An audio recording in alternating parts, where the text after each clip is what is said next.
नोंथांनिसिमबो आंनि खुलुमनाय आरो आंनि हामलायथि जासिहरनाय थाबाय। दिनै बे प्रेस मिटनि गेजेरजों आङो जोंनि 2023 नि गोदान बोसोरनि हामलायनाय आरो अननाय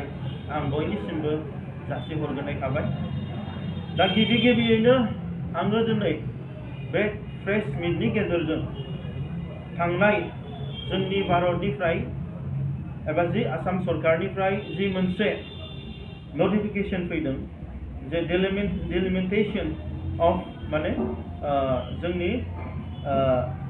लकसभा सीट आरो आसामनि एसेम्बलि सीटनि दा बे सायाव आङो दिनै बुंनो थाखाय बर' माहारियारि फरायसा आफादनि जानानै आरो गासैबो बर'फोरनि जानानै आङो बेखौनो खावलायनो सानदों। थांनाय जि मोनसे माने जोंनि क'क्राझार ST लकसभा सीटखौ जि मोनसे रिजार्व खालायनायनि जि मोनसे नटिफिकेशन फैदों बे नटिफिकेशनखौ जोङो दिनै बर' माहारियारि फरायसा आफादा बर' हारिनि जानानै जों दिनै टटेलि बेखौ एक्सेप्ट खालामा। टटेलि बियो भारतनि संबिधाननि एगेन्स्टआव जोंनि ट्राइबेलफोरनि एगेन्स्टआव खामानि मावदों आरो बेखौ जोङो माब्लाबाबो गनायनानै लानो हानाय नङा। जिहेतु जोंहा दिनै बर'फ्रा आसामनिनो मोनसे थागिबि जाथि, आसामनिनो मोनसे भुमिपुत्र, सन्स अफ द सइल्स अफ आसाम। दा बेवहाय जोङो दिनै आसाम बादि हादरसायाव गोबां बोसोरनिफ्रायनो जेब्ला दिनै बे मानसियानो बे जोंनि आसामाव गैयामोन, दिनै बे समावनो हाग्रा बंग्रा सिफायजेननानै जिब जुनारजों दावहा नांजेननानै बर'फ्रा बे बुरलुंबुथुरनि सेर सेर हासार गोनां हायाव जों रायजो जादोंमोन। दा दिनै आसामनि एबा भारतनि जि मोनसे नटिफिकेशननि गेजेरजों बर'फोरनो जि मोनसे ट्राइबेलनि अधिकार, राजनितिक अधिकार भारतनि संबिधान बादे दे जोंहा आर्टिकल 330 नि पैराग्राफ 1 सेक्शन C नि बादे जि जोंनि आसामनि जोंनि अट'नमास डिस्ट्रिक्ट काउन्सिल 6 शिड्युल काउन्सिलफोरनो जि मोनसे जोंहा पार्लियामेन्टआवहाय ST रिजर्वेशननि जि पलिसि होदोंमोन बे पलिसिनि जि मोनथाय भारतनि जि संबिधान जोंनि बर'फोर एबा ट्राइबेलफ्रा मोननांगौ बेखौ दिनै बिथांमोना दिनै असनमान खालामनाय जादों आरो बेनि सायाव बिथांमोना दिनै भारतनि संबिधाननि एगेन्स्टआव खामानि मावनाय जादों। बेनि थाखायनो जोंहा दिनै भारतनि संबिधाननि जि मोनथाय बादे आर्टिकल 330 नि जि मोनथाय जे आरो आर्टिकल 332 नि जि आसामाव जे जोंहा दिनै ट्राइबेलफोरा जि मोनसे राजनितिक अधिकारनि थाखाय जोंहा दिनै ट्राइबेल रिजार्वेशन पलिसि एसेम्बलियावबो जोंहा दिनै मोननांगौ दंखायो। समान समान ST आरो नन ST प्रपोर्शन भाबै जोंहा मोननांगौ। दिनै बेफोर बादे मोननांगौ जि मोनसे जोंनि माने भारतनि संबिधाननि मोनथाय बे मोनथायखौ दिनै गैया खालामनाय, रिजार्व खालायनाया दिनै बे खुनु दिन दिनै गनायथावथाव नङा आरो खुनु दिन जोंनि बन्सुनिफ्राय जों बेखौ गनायनाय नङा। बिनि थाखायनो दिनै बे प्रेस मिटनि गेजेरजों जों खावलायनो लुबैदों जोंनि आसामखौ दिनै सासन खालामनाय BJP गभर्नमेन्ट आरो बेजों दिनै एलायन्स गभर्नमेन्ट। दा बेवहाय जोंनि बर'फोरनिफ्रायनो माखासे मिनिस्टार्स दं, जोंनि ट्राइबेलफोरनिफ्राय दिनै गोबां मिनिस्टार्सफोर दङ। बिथांमोना अन्नानै जोंनि ट्राइबेल जातिखौ नङाबा फोथांनानै लाखिनो भारतनि जि संबिधाननि मोनथाय B.R. आम्बेडकर मोनहा जोंनो शिड्युल कास्ट, शिड्युल ट्राइब्सफोरनो जि मोनसे जोंनो राजनितिक अधिकार होदों थांनानै थानो, राव हारिमु थुनलाइ गावनि रां माने इक'नमिकेलि नङाबा ससियेलि जोङो दिनै आपग्रेड जानो थाखाय जि जोंनो मोनसे मोनथाय होदोंमोन बे मोनथायखौ दिनै माने असनमान खालामनाय जागोन आरो बे मोनथायखौ दिनै गैयै खालामनाय जागोन। बे टटेलि जोंनि माने ट्राइबेलफोरनि थागिबिफोरनि सायाव टटेलि बियो दिनै मोनसे माने बिराद गिदिर मोनसे गाज्रि पलिसि होननानै जों साननाय जादों। दा जोंहा दिनै नायोब्ला जारिमिनारि आरो दिनै भारतनि संबिधान बादे बे जोंनि बर'फ्रा आयेन बादे जोंनि आसामानो जोंनिखा हिसाबै, आसामानो जोंनि हा हु हिसाबै जोंहा दिनै बेयाव 75% रिजार्वेशन जों मोननांगौ। मानो होनोब्ला दिनै भारतनि संबिधान बादियाव दिनै लिरनाय दङ जे आर्टिकल 330 नि सब पेराग्राफ सेक्शन A नि आरो माबायाव 1 सेक्शन बियाव लिरनाय दं दि जोंनि आसाम हादरसायाव जोंहा इन्डिजिनियास एबा माने अट'नमास काउन्सिलनि अनगायैबो जेनेबा हमनानै लादो दा अट'नमास काउन्सिल जेनेबा हमना लादो मिसिं अट'नमास काउन्सिल टेंगाल अट'नमास काउन्सिल राभा हासं अट'नमास काउन्सिल 6 शिड्युल एरिया नङैयावबो दिनै एसटिआ मोनसे रिजार्भेसन मोननायनि जोंहा पलिसि दंखायो आरो जोंनि 330 सेक्शन C नि माबायावहाय स्पेशल मोनसे अट'नमास डिस्ट्रिक्ट काउन्सिल जाय 6 शिड्युल आरो बेयाव एक्सट्रा जोंहा दिनै ट्राइबेल बर' हिसाबै जोंहा मोननो दिनै अधिकार दंखायो भारतनि संबिधानावनो बे रोखा लिरनाय दङ आरो दिनै जोंहा BTC ओनसोला बे मोनसे 6 शिड्युल बे मोनसे अट'नमास 6 शिड्युल काउन्सिल दा बेयावहाय दिनै जों नटिफिकेशन जों मोननाय बायदिब्ला दिनै जोंहा 2 पार्लियामेन्टारि सिट जाबाय मोनसेया जाहैबाय क'क्राझार आरो मोनसेया जाहैबाय उदालगुरि दा क'क्राझार हिसाबै जोंहा ST रिजार्भेसन पलिसि दङमोन नाथाय बियो दिनै डिरिजार्भ जाबाय आरो बेराफारसेथिं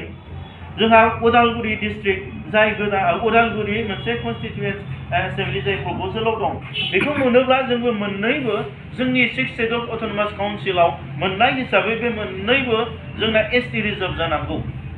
दा भारतनि संबिधानावनो लिरनाय दङ बे जोंनि डिमान्ड नङा आरो बेयावहाय खुनु सोरबा नन ट्राइबेलफोरा सोरबा जोंनि एन्टि ट्राइबेल एन्टि बर' मानसिफ्रा दिनै बेखौ अबजेक्सन खालामोबाबो बेयाव लाब जानाय नङा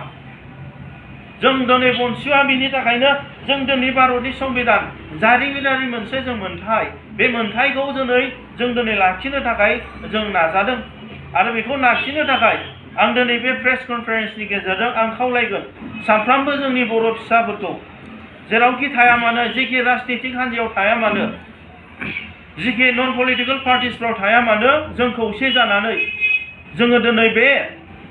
मोनसे राजनितिक अधिकारखौ जों लाखिनांगोन दिनै क'क्राझार बायदिया STनिफ्राय DST जायोबा डिरिजार्भ जायोब्ला जों सानदो भारत बादि बिराद गिदिर मोनसे डेम'क्रेटिक कान्ट्रियाव जों इलेक्सन गेलेनानै थैलाय बिलाय जों देरहानाय नङा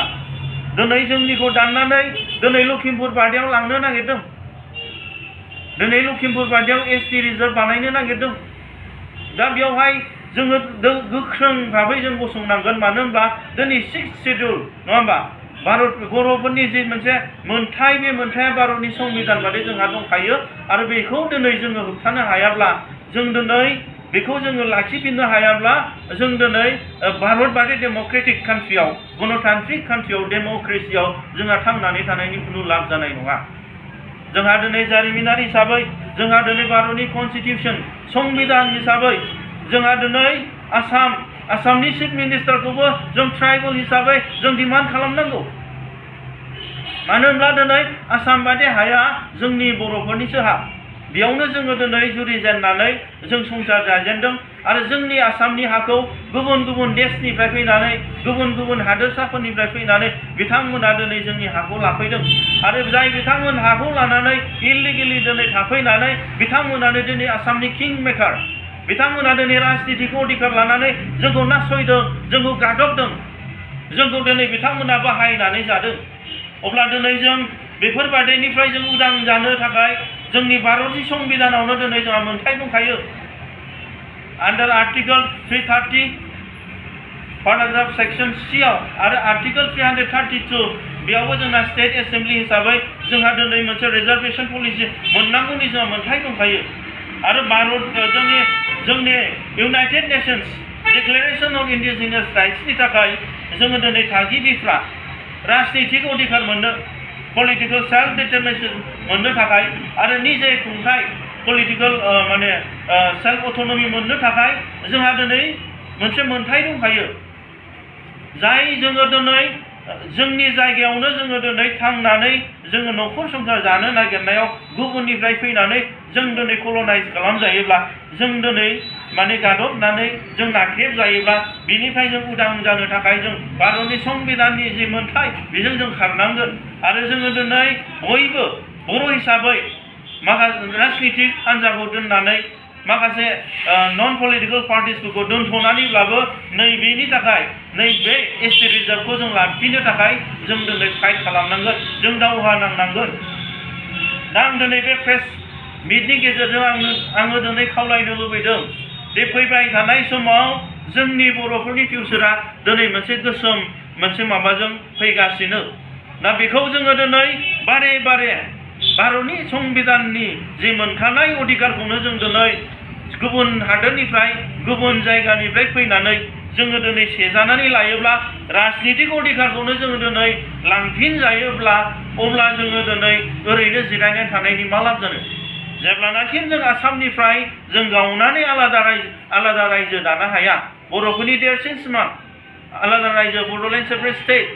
बेखौ जों लाफुंनो हायाब्ला जोङो बेफोरबादिनो नासयजाबाय थागोन गादब जाबाय थागोन आरो जोङो दिनै राजनितिक अधिकार जोंनि मोनसे निजे खुंथायनि जि मोनखानाय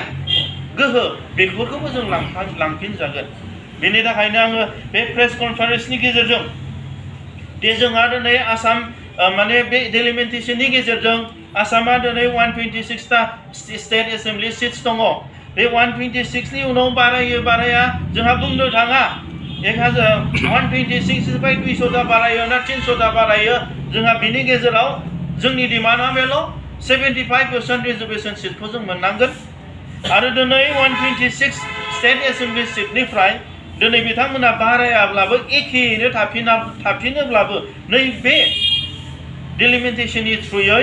जोंहा दिनै 75% रिजर्वेशन पलिसिखौ जों मोनथारनांगोन मानो होनब्ला जोंहा भारतनि संबिधानावनो जोंहा मोनखानाय मोनसे मोनथाय दङ आरो जोंनि क'क्राझार बादि ST रिजर्वेशन सिट्सखौ दिनै रिजार्भ खालायनायनिफ्राय जों दिनै बेखौ होबथानानै लानांगोन आरो जोंहा भारतनि संबिधान बादि आर्टिकल 330नि जि मोनसे कन्स्टिटिउसनेल राइट्स बे जोंनि अट'नमास डिस्ट्रिक्ट काउन्सिल जाय 6 शेड्युल काउन्सिल बेयावहाय जोंहा मोननै कन्स्टिटुएन्सि एसेम्बलि गोलैबाय बेयावहाय जोंहा दिनै मोननैखौबो ST रिजार्भ खालायनो थाखाय जों थैखांनांनांगोन दा आङो बे प्रेस मिटनि गेजेरजोंनो आं दिनै बेखौनो बुंबाय दे जोंहा खनले जों नासयजानाय आरो गादब जानायनिफ्राय जों सांग्रां जानांगोन भारतनि जारिमिनारि जि मोनथाय भारतनि जि कन्स्टिटिउसनेलि संबिधानिक जि मोनथाय बे मोनथायखौ लानानै जोङो दिनै आसाम सरकार भारत सरकारजों जों नांनांगोन